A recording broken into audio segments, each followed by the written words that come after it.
Good morning, CSL Delaware. Good morning, Marcy. Today's passages are on the topic, I am eternally young and spiritually mature. In his book, Help for Today, 1958, Ernest Holmes wrote, Youth is a state of mind, a temperamental predominance of courage over timidity, an appetite for adventure over love of ease. Whenever your years, Whatever your years, there is ever being heart, the love of wonder, the understand challenge of events, the unfailing childlike appetite for what is next, and the joy in the game of life. In the central place of every heart, there is a recording chamber. So long as it receives messages of beauty, cheer, and courage, you will be young. This is the secret. We must enter into the spirit of life, into the joy of living. In the book Science of Mind, Ernest Holmes writes, there can never come a time when we shall stop progressing. Age is an illusion. In truth, there is no beginning or end, for there was never a beginning of life in the eternal, and there will never be an ending. Excuse me. Age is man's measure of a period of experience. Let us join as one voice in speaking these words of truth on the screen together with conviction. This is my eternal moment of revitalization and renewal. I know myself as the radiant expression of the universal wholeness, which God is, I am. I dedicate my life to expanding in love, creativity, spiritual authority, and generosity, which naturally flows inward, upward, and outward by means of me. Thank you, Marcy.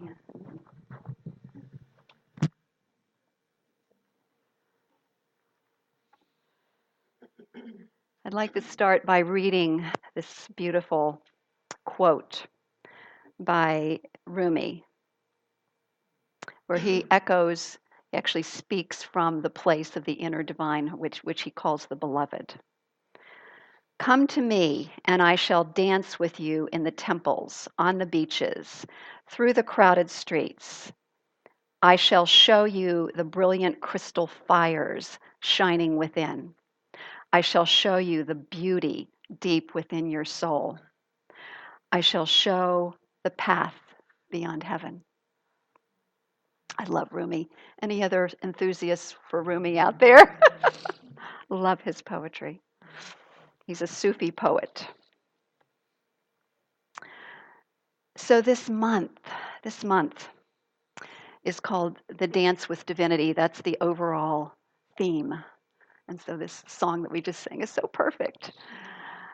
And from this perspective of the spiritual nature of who we are, this dance that we're talking about is a dance within first, and then then it expresses out, and we dance through life with each other.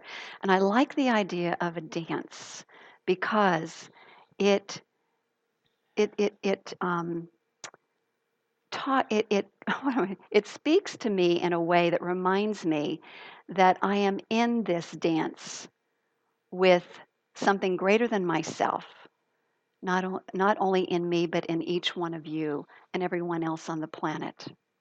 The dance with divinity, so powerful. And it's a dance that continually, as we engage in it, moves us in the direction of awareness of oneness and the interconnection with all of life. And to me, it's the platform for a life well lived and for a life that is not only full of happiness for in our own lives, but an expression of our gifts and talents in service to the planet. So the topic today, I'm eternally young and spiritually mature. It begins with that truth that Marcy spoke about in that quote, the realization that there is only one life, one presence, one source, one power, and that we all emanate from that presence. We are made in the likeness and image of that presence. We, at the very source of our being, are pure spirit. These body temples that we are in, and some people call them earth suits, our earth suits while we're here, this part of the journey, is just simply part of the experience of that unfolding of the spiritual essence of who we are, of self-discovery, discovering the true self, discovering the self in others, and co-creating. This is what I love, consciously co-creating our life experience on this planet. So this spiritual teaching, what I love about it, it's about waking up. It's about becoming more conscious of what goes through our minds, first and foremost, because everything begins with thought. And then, and then the kind of action, conscious action that we know will make a difference on the planet. So we, by nature, because we are of the Spirit, which is eternal, are eternal beings. This earth experience, just a little smidgen of our eternal journey. And to me, it's really important to continue to remind myself of that and not to get caught up in the appearances of what's going on. And yet at the same time, keep my heart open to what is mine to do while I'm on this particular, or in this particular incarnation. What is mine to do? So the the recognition of eternal young as a given is the first step.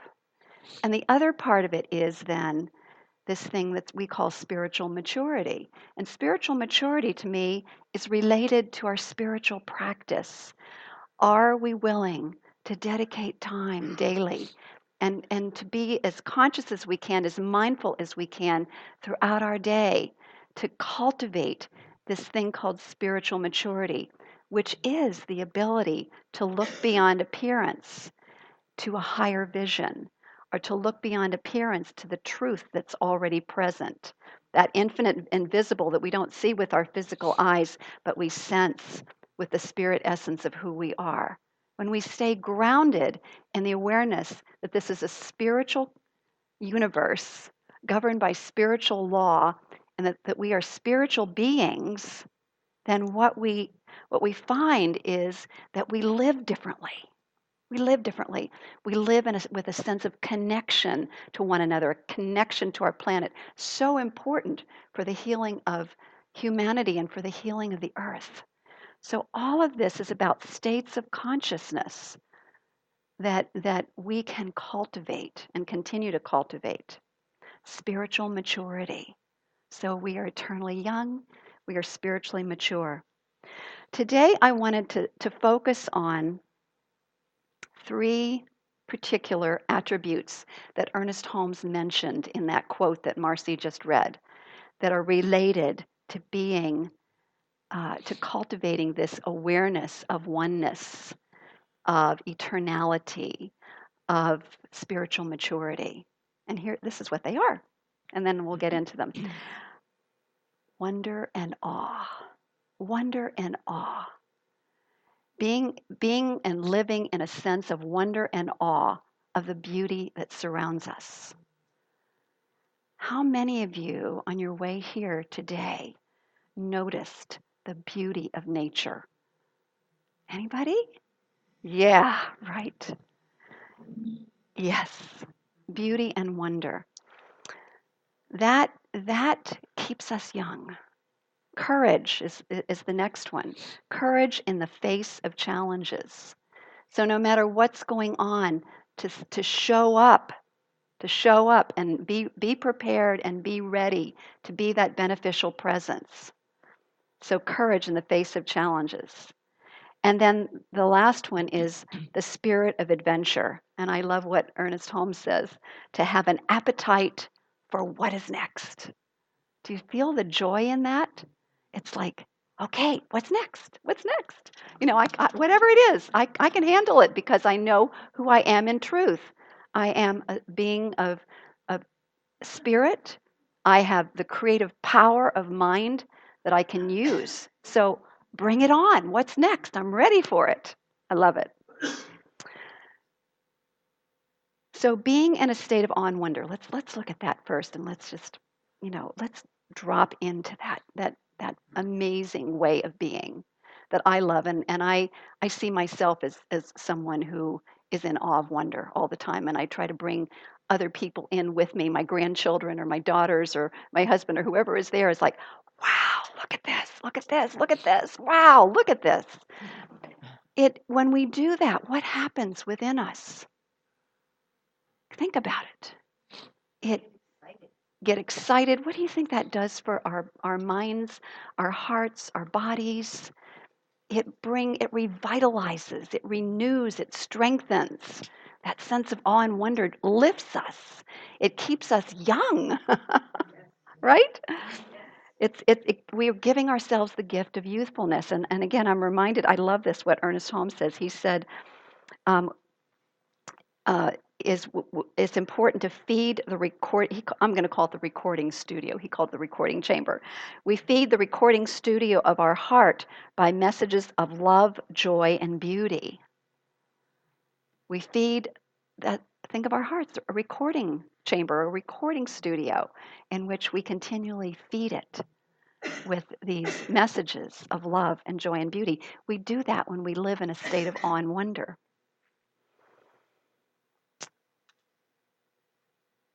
So then I started thinking with each one of these, who are some people to me who represent these particular qualities of youthfulness and spiritual maturity? And when I thought of awe and wonder, I thought of Candace. And I've known Candace for quite a long time. And I remember back when I first met her, she was talking about a walk in nature that she had.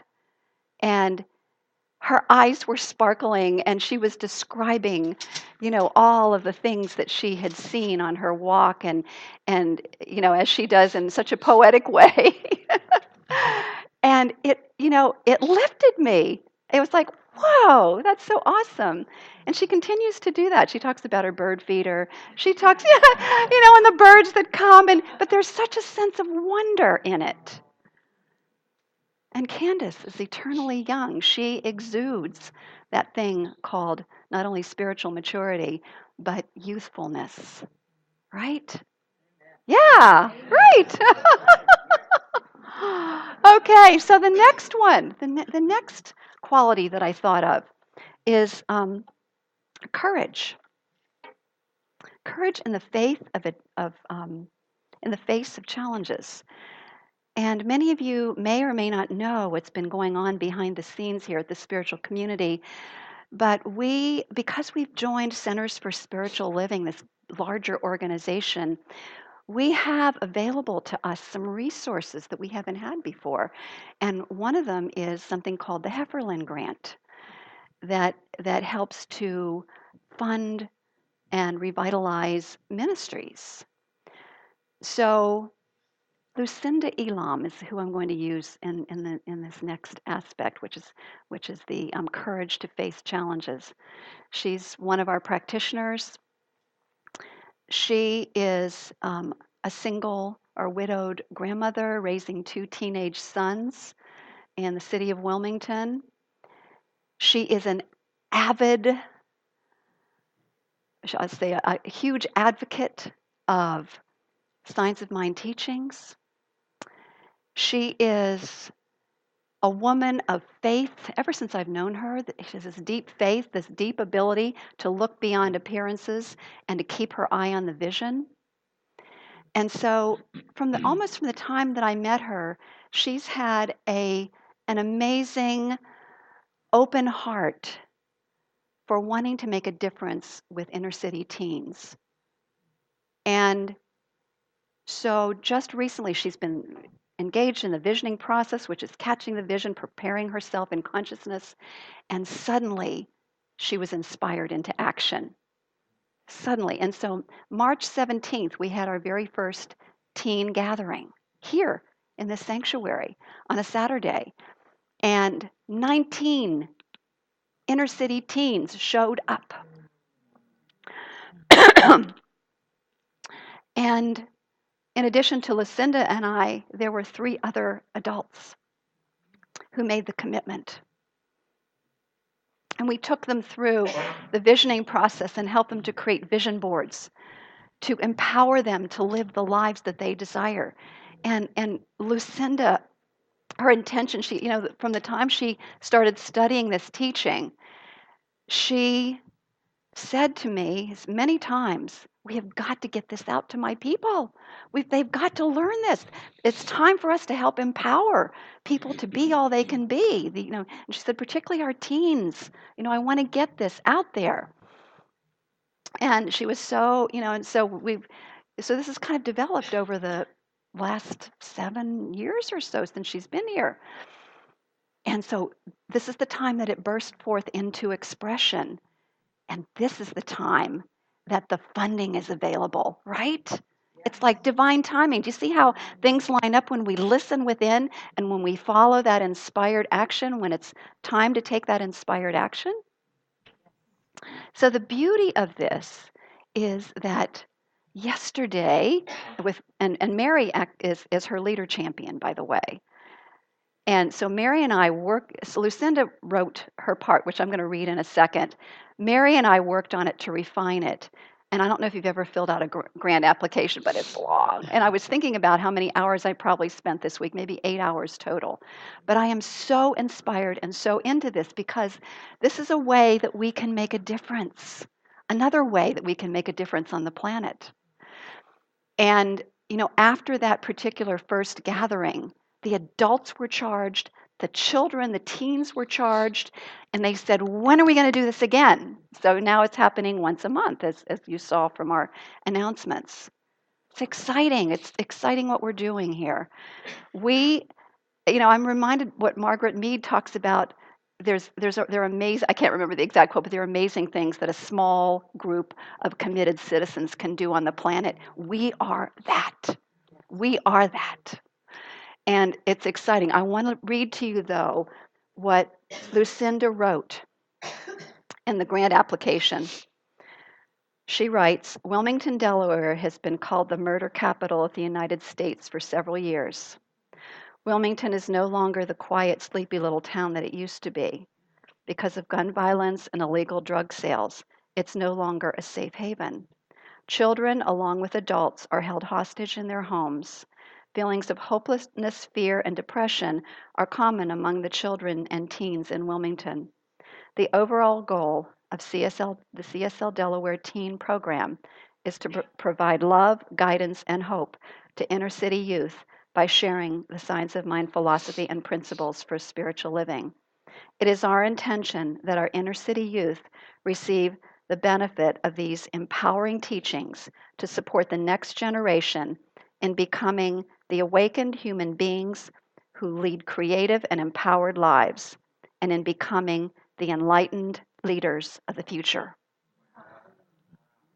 See what happens when someone receives inspiration? Isn't that beautiful? So that's just a part of part of the application. But the first time I read it, I got so emotional, and I got the God bumps and everything. I'm thinking, wow, this is what an inspiring thing to offer the grant, the Hefferland grant people, and I've been in contact with them and having conversations with them as well. So here's the thing. Empowered by these beautiful spiritual teachings, the Science of Mind, Lucinda is realizing her dream. And she is facing a challenge that she has seen present in her life with courage. With courage. She's stepping into her greater expression. Even in the midst of raising 2 teens and working, she's working right now. That's why she's not here today. Even in the midst of working, sometimes multiple jobs and so on to keep things going in her own household, she is finding time for this because this has been in her heart. And now I'm knowing that the universe is pouring forth its financial abundance to support this. So, and we put in a grant for $10,000 because we want to do some really great things over the next year with these teens. So please join me in prayer for the fulfillment of this vision with the funding that is necessary. And I say the Hefferland grant or something better. Yes. So that keeps Lucinda young at heart. Do you see that? Do you see how that works? Okay, so the other one is a love for adventure, an appetite for what is next, which keeps us young. And to me, this is an example of what I call the hero's journey. You know, that Joseph Campbell talked about, living the hero's journey instead of just hanging out in our comfort zone. You know, because it's really easy to just hang out in our comfort zone and not really step out and give our gifts. And so the person that I thought of when I came to this particular quality was Reverend Linda. I've known Reverend Linda since 1989. That's when we first joined. No, actually, it was before that. It was before that. It was probably 1986. Now that I think about it, because both of us started in a Course in Miracles group together. We started studying every Monday night. We were studying A Course in Miracles, and it was revolutionary for me because I'd been brought up in a Methodist church, and this was a very different perspective, a different paradigm.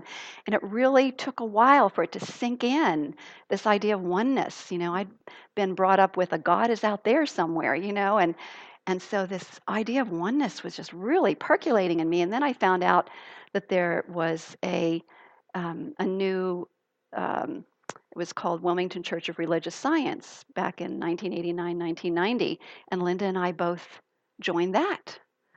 And so here we are, we're pioneers doing something really radically different from what almost everybody else does. But our souls were calling us. And so that sense of adventure that Reverend Linda has is just part of what I know about her. I want to share some other things that I know about her. Um, she was the first woman to be a manager in Bell Atlantic. Her title was an engineering associate. She was one of the first people in Delaware, like I was, to join and to support this Wilmington Church of Religious Science back in '89 and '90. She was one of the first people to be in the Science of Mind class that they offered in January of 1990. Taught by the very first Science of Mind teacher in Delaware. So this goes back to 1990. She also joined me in traveling back and forth 1 hour each way to Center for Conscious Living in New Jersey while I was going through ministry school. And we were engaged in the spiritual community there for it was about 5 years total. And a lot of these other things that I'm going to tell you about were after retirement. I don't remember her exact retirement date, but she and I were part of a group of 4 who founded Awakened Heart Spiritual Center, which is still in existence. Pardon? Yeah, still thriving. And her adventures continued as she became the first science of mind minister in this area to be a chaplain in the Nemours Children's Hospital. Yeah, right. And then she became a juried artist, and it goes on and on and on. This is a woman who understands the joy of having a sense of adventure, right, Linda? Yeah.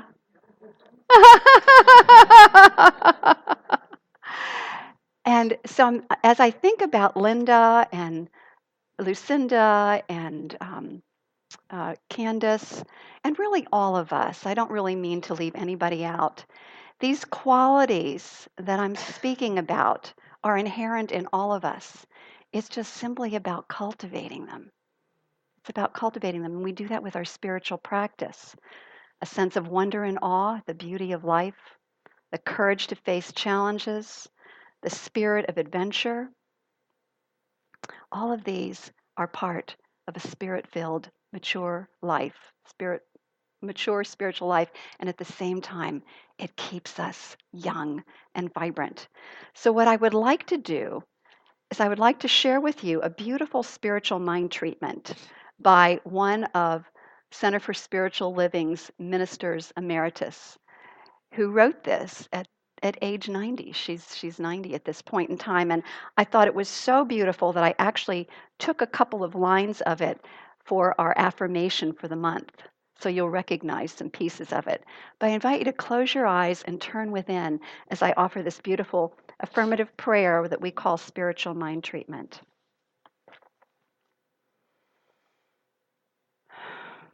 This is my eternal moment of revitalization, renewal, and remembrance. This is the moment I know myself as the particularized and radiant expression of universal wholeness, which God is, I am. I dedicate my life from this moment forward to deepening my embodiment of the changeless love, creativity, spiritual authority, and generosity which naturally flows inward, upward, and outward by means of me. I am a beneficent, divine presence, living, learning, loving, and growing into an ever richer and riper manifestation of harmony, oneness, altness, and beauty. I let go and I simply and freely welcome the divine, knowing and experiencing itself by means of me. I give thanks for the presence and power of divine love, light, and life, being the promise, bringing the promise of heaven to earth, here and now. And so it is. And so I let it be. Amen. Thank you.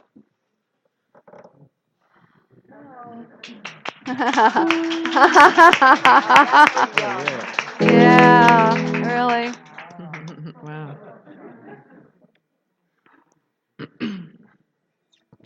This is a song that Robert and I wrote a few years ago. It's perfect for today.